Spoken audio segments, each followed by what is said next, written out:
Oke, Pak Indra. Jadi sebagai awalan gitu ya, boleh nggak dikasih gambaran terkait statusnya sekarang? Dalam arti gini, saya lulus bulan ini tahun sekian dari jurusan ini. Kemudian saya memiliki pengalaman pernah kerja belum, pernah magang belum gitu. Terus jauh ini mencari pekerjaan yang seperti apa, lokasinya di mana gitu.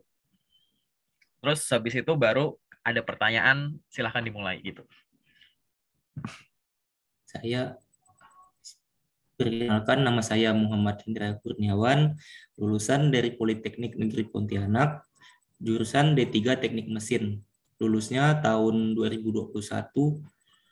Lalu kalau sekarang domisilinya di Pontianak. Pengalaman kerja belum ada. Paling pengalaman magang pada saat kuliah di PT PJB Service PLTU unit Ketapang. Berarti fresh grade ya, Pak ya? Iya, Oke. Nah, baik. Lalu apa nih? Kita mulai diskusi aja. Apa nih, Pak, yang pengen didiskusikan? Terkait CV dulu aja deh. Apa yang pengen dibahas? Ada nggak yang tuh pengen ditanyakan? pengen dikoreksi gitu sih Pak CV-nya. Ya, Apa ya ada yang kurang, itu nanti di apa yang sesi detail gitu. Ada nggak yang Bapak masih bingung di CV? Entah cara bikinnya, entah cara pakainya, entah yang benernya ya harusnya tuh ini gimana gitu. Ada nggak terkait CV?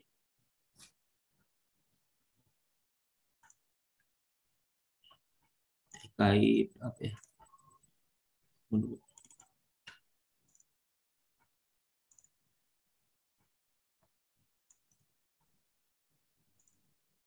Kalau CV itu lebih baiknya satu apa dua lembar ya Pak? Soalnya saya ada lihat di YouTube kadang dibilang minimal 2 halaman.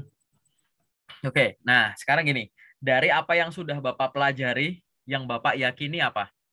Nah, gitu aja dulu. Dari semua kan Bapak udah riset nih, udah studi ya gitu. Yang sampai detik ini Bapak yakini CV itu harus gimana terkait halaman? Menurut saya sih simple, soalnya kan HRD kan ngelihat CV itu kan banyak.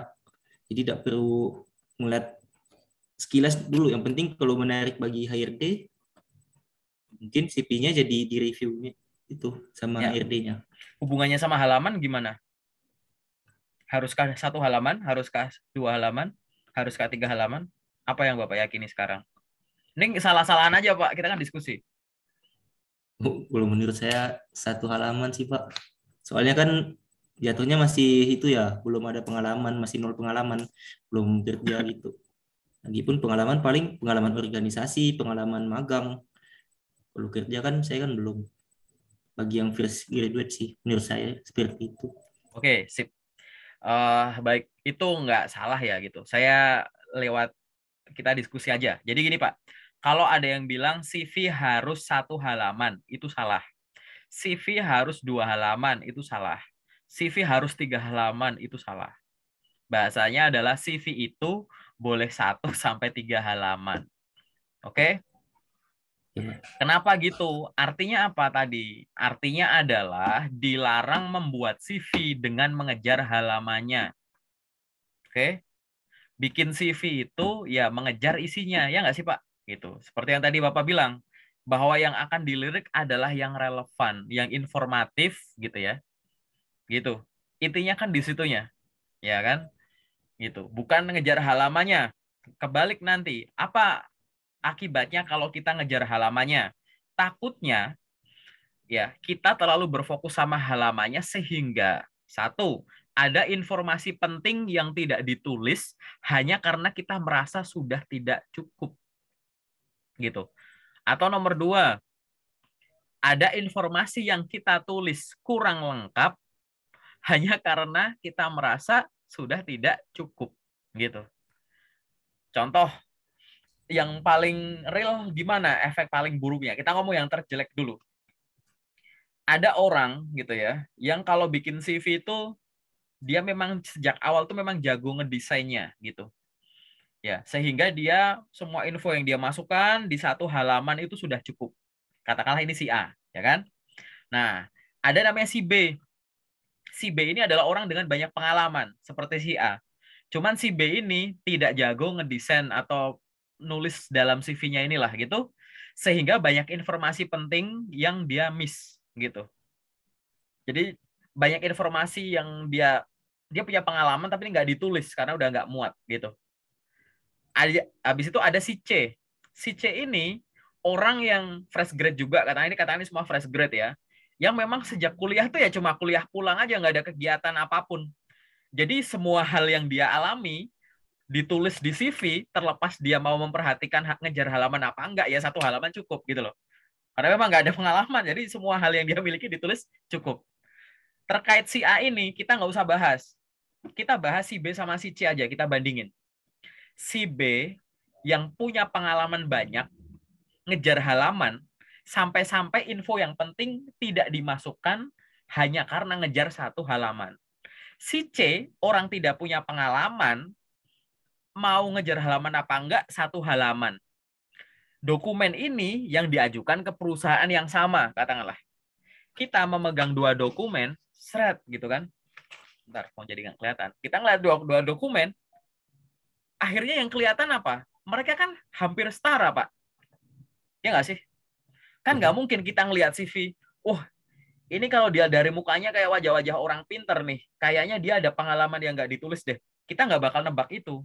Ya Anda screening di awal akan kelihatan dari ditulis. Takutnya tadi, kalau Bapak ngejar halamannya, apalagi ngejar halaman yang dipersingkat ya, diperpendek gitu, takutnya Anda yang punya pengalaman banyak dengan informasi penting akan kelihatan setara dengan orang yang nggak ada apa-apanya.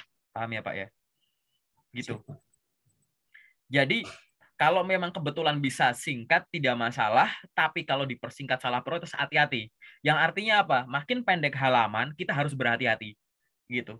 Jangan sampai Bapak akan setara dengan orang yang mohon maaf kualifikasinya jauh di bawah Bapak hanya karena info pentingnya nggak masuk. Gitu. Ya, itu. Itu adalah resiko mengejar halamannya. Gitu. Ini penjelasan komplitnya gitu ya, Pak ya, gitu. Jadi kalau ada yang bilang CV harus satu halaman, ya terserah, kita lihat lagi. Tadi mungkin ada yang benar juga bahwa kalau orang yang kurang maksudnya masih fresh grade gitu ya, atau pengalaman sampai 2 tahun, 3 tahun, 2 tahun lah gitu, CV paling cuma 1-2 halaman masih bisa lah gitu. Tapi kalau memang nggak bisa, ya 2-3 halaman juga nggak ada yang masalah. Yang penting info pentingnya tuh ditulis gitu. Itu ya Pak ya. Itu terkait halaman. Oke. Ini kalimat saya boleh diuji dulu nih. Nanti kan videonya kalau saya upload kan bisa Bapak putar ulang gitu ya. Silahkan dibuktikan gitu. Ada referensinya, cari referensinya sendiri, cari bukunya gitu ya. Itu yang saya percaya sampai detik ini semacam itu gitu. Jadi jangan ngejar halaman. Itu ya Pak ya. Dengan risiko tadi. Oke, apalagi nih Pak? Menarik nih ya buat awalan gitu. Ada lagi nggak? Apa Itu yang Pak, pengen kalau misalnya CV saya kan bahasa Inggris ya Pak ya. Kalau untuk cover letternya bolehkah pakai bahasa Indonesia apa perlu bahasa Inggris juga Pak? mulai dari depan sampai belakang, kalau ada dokumen yang bisa kita kendalikan bahasanya, ya gitu, disamain semua gitu. Mulai dari surat lamaran kayak body email kayak gitu, cover letter, terserah ya Bapak mau pakainya surat lamaran apa cover letter gitu kan, sama CV-nya gitu, Inggris semua gitu. Berarti kalau untuk dua bahasa tidak boleh ya? Tidak boleh. Soalnya saya kan CV-nya bahasa Inggris, kalau untuk lamarannya bahasa Indonesia gitu Pak. Kalau info lokernya pakai bahasa Inggris gimana? Bapak tetap kayak gitu. Surat lamaran tetap Iya, bahasa Indonesia. bahasa Indonesia. Ya, jangan diulangi ya gitu ya. Oh iya Pak, Gitu. siap.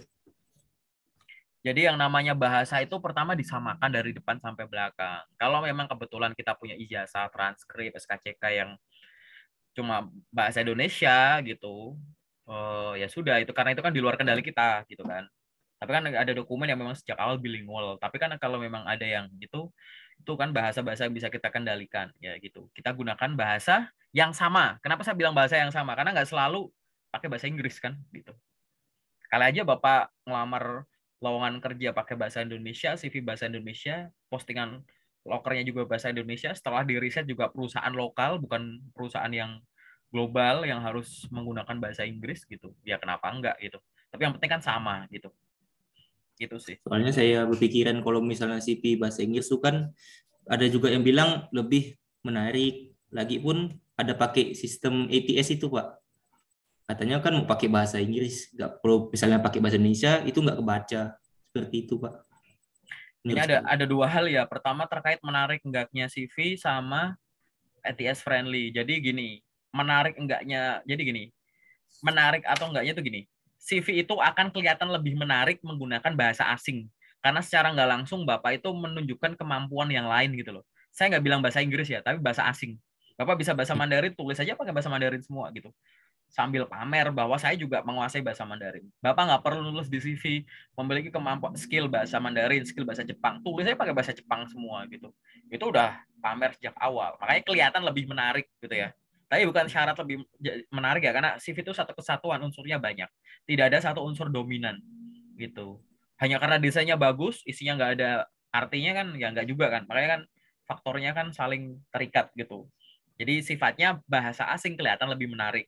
Nah, hubungannya sama ATS friendly, biasanya itu kan ATS friendly membandingkan antara kualifikasi lowongan yang ada di database perusahaan dan kualifikasi yang ada di CV pelamar, ya dijadiin database juga. Dicari korelasinya tertingginya, akhirnya muncul korelasi dengan persentase tertinggi 0 sampai 100% gitu ya. Nah, kebanyakan ATS sistem ATS itu menggunakan database bahasa Inggris gitu. Jadi ibaratnya untuk mengefektifkan kegiatan Bapak dalam menyiapkan dokumen untuk melamar kerja, ya udah sih sejak awal di Inggrisin aja semua gitu. Gitu.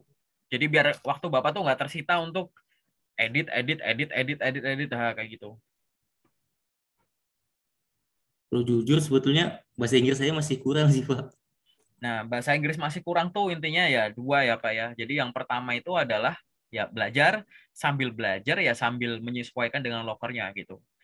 Memang terkait dengan kemampuan bahasa itu ada beberapa perusahaan yang sangat mempertimbangkan, tapi kan nggak semua juga Pak gitu. Nah sekarang dilihat perusahaan impian Bapak tuh gimana gitu, mewajibkan bahasa Inggris, menganggap bahasa Inggris adalah suatu kelebihan yang recommended gitu ya gitu, atau sebenarnya nggak terlalu bermasalah gitu.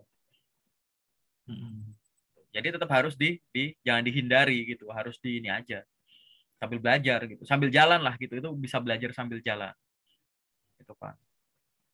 Berarti ini ya Pak ya, kalau misalnya kita mau lamar gitu tergantung dari perusahaannya ya. Kalau misalnya perusahaannya masih nasional atau lokal, perlu pakai bahasa Indonesia pun tidak masalah ya CV-nya. Jadi gini Pak, terkait lowongan tuh jelas ya, beberapa itu kan riset ya, riset terkait dengan melamar kerjanya harus gimana. Yang di riset pertama jelas, yang bisa dilihat dari depan mata tuh apa sih postingan lokernya itu loh. Gitu. Di postingan loker itu gimana? Dia postingannya menggunakan bahasa Inggris apa bahasa Indonesia misalkan ya. Kita bandingin Inggris Indonesia aja. Dia postingnya pakai bahasa Inggris ya sudah disesuaikan aja gitu. Mau ngirim email ya bahasa Inggris, tinggal klik di LinkedIn juga dokumen dilampirkan juga bahasa Inggris gitu kan. Yang kedua, misalkan lowongannya pakai bahasa Indonesia, ya posisi yang Bapak lamar manajemen trainee misalkan, gitu kan. Kualifikasinya macam-macam tuh, pria atau wanita, maksimal 28 tahun gitu ya. D3 atau S1 semua jurusan. Terus di bawahnya ada tulisannya mampu berbahasa Inggris minimal pasif misalkan gitu. Gitu. Atau mampu berbahasa Inggris. Lowongannya pakai bahasa Indonesia. Posisinya mensyaratkan mampu berbahasa Inggris. Kira-kira Bapak ngirim CV-nya pakai bahasa apa? Bahasa Inggris Pak. Ya, kenapa bahasa Inggris? Kan lamarannya pakai pakai bahasa Indonesia lokernya. Cuman itu kan jadi salah satu tuh apa pandangan pertama itu HR-nya melihat CV kita. Kalau kita pakai tulis bahasa Inggris berarti kita secara tidak langsung memang udah paham bahasa Inggris. Perusahaannya ini perusahaan lokal loh padahal. Ini perusahaan lokal di Indonesia lah misalkan gitu. Gitu. Perusahaan lokal. Eh, lamarannya apa vakansinya pakai bahasa Indonesia. Posisi yang mensyaratkan mampu berbahasa Inggris. Bapak mau ngirimnya pakai apa? Tetap bahasa Inggris Pak. Ya, gitu. Ada sense-nya ya gitu. Jadi terkait Ya. mau pakai bahasa apa tuh masing-masing orang kalau udah kebiasaan lamar kerja tahu gitu. Jadi gunakan bahasa pertama adalah analisisnya tuh banyak gitu. Ada loker gitu loh. ada bahasa yang diwajibkan nggak gitu. Ada lowongan kerja yang dia mensyaratkan tuh di notes di sana. Silahkan kirimkan CV dan dokumen terkait. Silahkan mengirimkan CV dan portofolio menggunakan bahasa Inggris. Silahkan kirimkan dokumen dalam bentuk PDF. Silahkan kirimkan ke email ini. Silahkan lampirkan ini. Ada arahannya kan biasanya kayak gitu. Dicek ada nggak arahan khusus menggunakan bahasa tertentu. Kalau nggak ada arahan khusus, lihat kualifikasinya. Di kualifikasi ada minta yang jago bahasa Inggris nggak, misalkan gitu. Nggak ada lagi riset lagi soal perusahaannya. Ini perusahaan macam apa? Cek websitenya gitu. Setelah cek di website ternyata di websitenya bahasa Inggris semua gitu. Atau mungkin ada bisa dialih bahasa tuh yang apa namanya landing page-nya gitu. Oh berarti bahasa Inggris bahasa Indonesia. Terserah gitu. Karena ada momen Bapak promosi di sana gitu. Itu ya udah ada gambarannya ya bahasa Indonesia atau bahasa asing gitu. Gitu Pak. Analoginya gitu gampang itu. Yakin pasti bisa saya bapak pasti bisa gitu. Ada lagi nggak apa tuh? Kalau misalnya ngirim email tuh Pak, ada jam tertentu nggak? Soalnya saya lihat di Google jam 9 sampai jam 10 pagi, ada yang jam 2 sampai jam 3 sore gitu Pak. Nah, Itu gimana ya? menarik pertanyaannya. Sama seperti pertanyaan pertama tadi. Sampai detik ini yang Bapak percaya gimana? Yang Bapak yakini apa? Yang pasti jam pada saat itu hari kerja, kirimnya pun jam pagi, jam-jam ini sih, jam kerja juga Oke, menurut saya. kira-kira kalau ngirim jam segini boleh nggak? Enggak, Nggak boleh. Ya nggak apa-apa, ini nggak iya, ada bener salah. Jam 12 malam boleh nggak? enggak kurang sopan sih menurut saya Pak, kalau Oke, malam gitu. jam 2 pagi. Iya, Kalau jam 2 pagi juga nggak boleh. Kan tengah malam tadi. iya, Jam 2 pagi nggak boleh. iya. Hari Sabtu boleh nggak? Hari Sabtu weekend Pak. Boleh nggak? Enggak menurut saya. Hari Minggu? Apalagi minggu, enggak boleh. Oke. Ya nggak apa-apa, kita ini dulu gitu. Pernah dengar kalimat ini nggak Pak? Wah aku nggak bakalan resign dulu sebelum keterima kerja lagi gitu. Pernah dengar ada orang bilang gitu atau opini bilang gitu nggak? Jangan resign dulu Ya, sebelum dapat kerja lagi gitu. supaya ancang-ancang ya Pak ya. Ya ancang-ancang kan gitu. Nah, saya udah menemukan ribuan orang semacam itu, khususnya teman-teman yang kerja di pabrik gitu ya, di kawasan-kawasan industri. Gitu. Wah, mas saya harus ada pegangan dulu nih sebelum saya pindah gitu kan. Sorry hujan nih, semoga nggak noise ya di situ ya. Gitu. Ya Pak.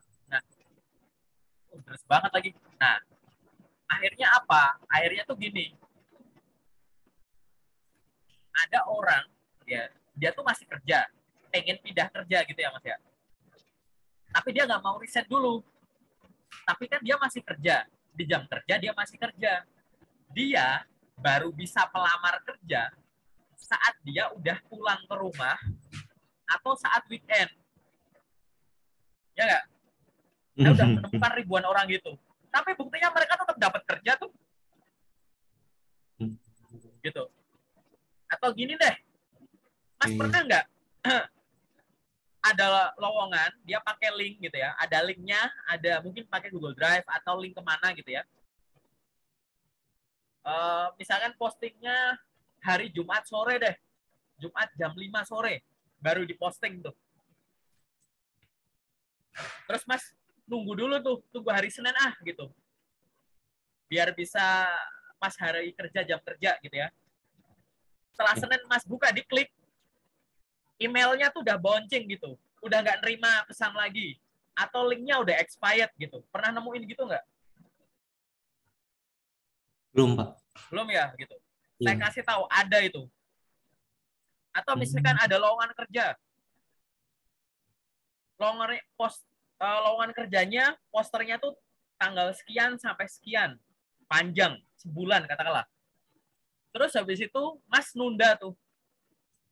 Ngelamarnya ntar deh minggu ketiga atau minggu keempat aja gitu. Lamar gitu kan. Setelah lamar, ternyata Mas kan nunda tuh minggu ketiga. Tapi di minggu kedua, sosmednya perusahaan ini, dia udah posting tuh konten. Selamat datang calon kandidat gini gini gini gini gini gini gini di program ini.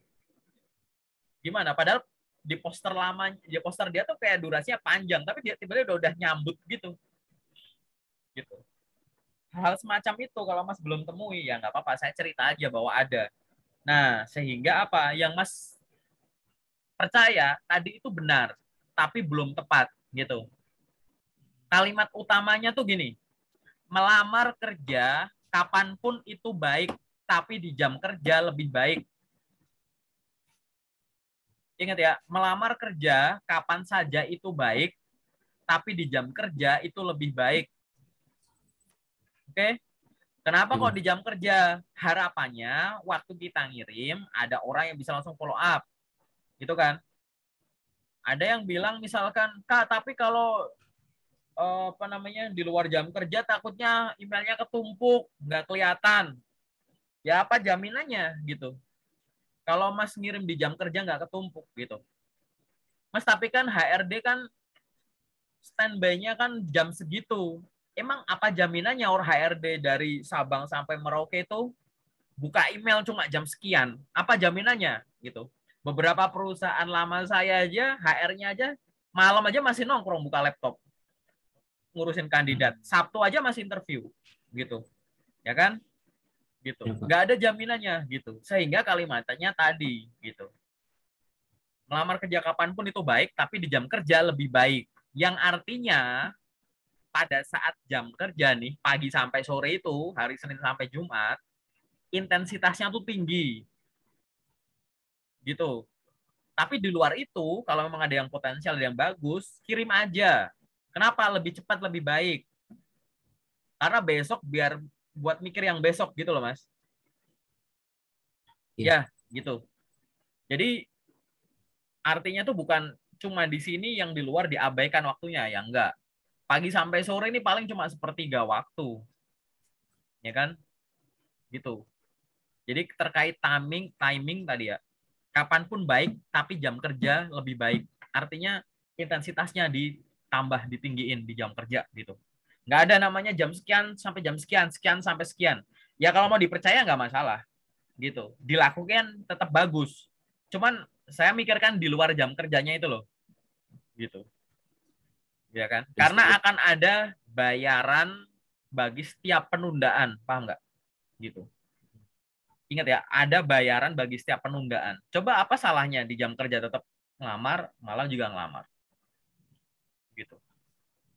Soalnya saya nganggap disuruh apply hari kerja kan, jadi ada lowongan hari Sabtu, jadi saya tunggu Senin ya, saya tunda kan jadinya. Ada beberapa perusahaan yang memang ada aksesnya di hari kerja, misalkan kayak Alfamart misal gitu. Website ini atau link ini akan dibuka antara tanggal sekian sampai sekian, jam sekian sampai sekian. Di luar itu website nggak bisa diakses, misal gitu. Atau perusahaan-perusahaan lain lah yang kasih contoh gitu. Tapi kalau nggak ada hal-hal semacam itu, kirim-kirim aja. Perusahaan itu senang kalau segera menemukan kandidat yang tepat. Jadi menemukan orang segera itu tuh menyenangkan bagi perusahaan. Gitu. Ya, gitu. Saingan itu macam-macam, ada pinter-pinteran, bagus-bagusan CV ya, banyak-banyakan pengalaman gitu ya. Gitu. Ada banyak-banyakan ngirim CV. Jadi makin banyak yang tahu ada orang sejago saya ibaratnya gitu ya Mas ya gitu. Tapi ada cepet-cepetan gitu. Seneng nggak kalau ada yang Mas share sesuatu langsung respon cepat gitu. Seneng banget itu. Gitu. Sehingga Mas gunakan itu tadi, cepet-cepetannya tadi gitu. CV-nya udah bikin bagus, mau saingan bagus-bagusan juga kuat gitu ya. Banyak-banyakan juga bagus. Mas pakai banyak platform ngirim lamaran, nggak cuma email mulu gitu. Cepet-cepetan juga. Begitu muncul tek kirim gitu. Udah tinggal konsisten aja gitu. Nanti panen sendiri panggilan ke tahap selanjutnya gitu. Itu ya Mas ya kalimatnya ya. Kalimat komplitnya tuh itu. Mengirim lamaran kapanpun baik, tapi di jam kerja itu lebih baik gitu. Yang saya apply itu kan Pak, yang lewat email. Kalau misalnya lewat Google Form atau dari link langsung, itu sih kadang saya apply-nya malam, apa jam 10 gitu sih Pak. Ya nggak apa-apa, bagus gitu. Ya, Email kirim malam nggak apa-apa. Email nggak bakal ganggu tidur orang kok gitu. ya Pak. Gitu. Loh, katanya kan kita sekarang ada di zaman kerja dimanapun bisa. kapan aja, ya udah gitu. Kenapa sudut pandangnya di situ gitu. Ngirim email kapan aja bisa gitu. HR tuh standby tuh biasa gitu. Gitu ya. Nggak bakal ganggu kok gitu. Apalagi Mas ngirimnya lamarannya ke luar negeri gitu. Ya kan? Belahan dunia lain gitu. Mas ngirimnya siang sono malam gitu. Efek kesopanan di email tuh bukan dari timingnya, tapi dari isinya, dari bahasanya gitu ya. Gitu. Beda sama nelpon. Ya, etika nelpon tuh gimana gitu. Tapi etika email menurut saya yang saya percaya dan saya baca, timing waktu tuh nggak terlalu ini sih. Waktu tuh bukan terkait dengan pagi, siang, sore, malam, tapi kayak segera apa enggak gitu loh. Nunda enggak gitu. Gitu. Ya. Telat, misalnya nunda atau enggak tuh telat gitu. Diminta maksimal tanggal sekian, sekian baru email. Diminta jam sekian baru ngirim. Nah gitu. Itu etikanya lebih ke situ, bukan ke arah jamnya. Kalau memang akhirnya malam hari, tapi itu menyegerakan, why not gitu. Rekruter akan melihat, kalau saya bukan rekruter ya, saya user. Tiap kali ada yang ngirim email, kadang kan ada yang ke HR, kadang ada yang saya langsung gitu ya. Saya tuh ngelihat kalau ada yang ngirim malam tuh malah bukan kayak ini anak nggak sopan ngirim email jam segini, enggak. Tapi ibaratnya adalah di saat orang lain tidur, dia tuh masih mengurangi waktu tidurnya untuk usaha nyari kerja gitu loh. Dan itu yang akan diapresiat gitu. Sudut pandangnya tuh di situ. Siapa? Oke. Ingat ya, yang saya ceritakan boleh diuji lagi, diskusikan lagi dengan siapapun gitu ya. Nggak harus langsung dipercaya. Eh, Ada lagi nggak, Mas? Kalau ini Pak, katanya kan kalau misalnya CV itu lebih baiknya yang CV ETS yang banyak tulisannya gitu Pak. Banding sama CV kreatif itu gimana menurut Bapak? Menurut Bapak gimana? Saya balik lagi. Percaya nggak itu? Eh, Bapak lebih yakin lebih bagus RTS daripada desain?